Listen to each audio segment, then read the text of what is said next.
In this video, I will show you how to check Instagram comment history. Now, the first thing you're going to do is to click on this icon right here, the heart icon. And then you will be able to see the comments that your posts have gotten. You'll be able to see like, notification, and all about your post. However, you can't really see the comments you have made. So in order for you to see the comments you have made, all you have to do is to go to profile icon, click on the three lines on the upper corner, and then scroll down and tap to your activity. Now you can choose likes or comments right here. The interactions you've made on one account or another account will be located here. So you just have to click on comments. Unfortunately for me, I haven't commented on any. So if you have commented on any post of other individual, you will be able to see it here.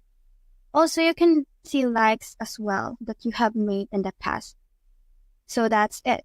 That's the whole process. If you have found this video helpful, please leave a like below and subscribe because it helps me reach more people.